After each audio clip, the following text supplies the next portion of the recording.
Hello students of class 5th subject Urdu. Dear students, Urdu में हम सबक गुरु नानक देव जी पढ़ रहे थे।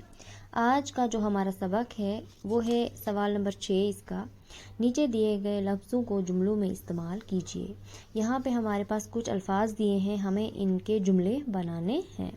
सबसे पहला है मोहताज। मोहताज के मायने हैं ज़रूरतमंद या हाजतमंद।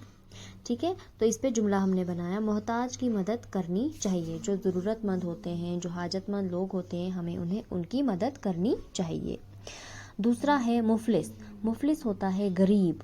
तो मुफलिस आदमी हमेशा दूसरों पर मोहताज रहता है। इस पे हमने ये जुमला बनाया है। फिर उसके बाद है मुकद्दस। मुकद्दस होता है पाक। तो हमने क्या बनाया है, गुरु ग्रंथ साहिब सिखों की मुकद्दस किताब है। तो इस पे जुमला बनाया है हमने ये कि गुरु ग्रंथ साहिब सिखों की मुकद्दस किताब है। फिर उसके बाद है पैदाइश। पैदाइश होता है कि कहाँ पे पैदा हुए, कब पैदा हुए।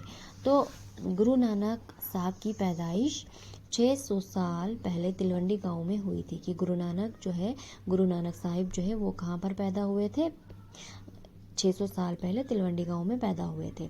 ठीक है, मतलब पैदाइश होता है कि कहाँ पे पैदा हुए, पैदा होना। फिर उसके बाद है गृहस्थी। गृहस्थी होता है घर बार। तो इस पे जुमला क्या बनाया है, गुरु नानक देव जी का दिल गृहस्थी में न लगा।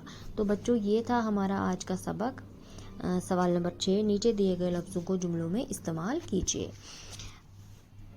आप इसे अपनी होमवर्क कॉपीज़ पे नोट कीजिएगा और इसे अच्छी तरह से लर्न भी कीजिएगा। Thank you.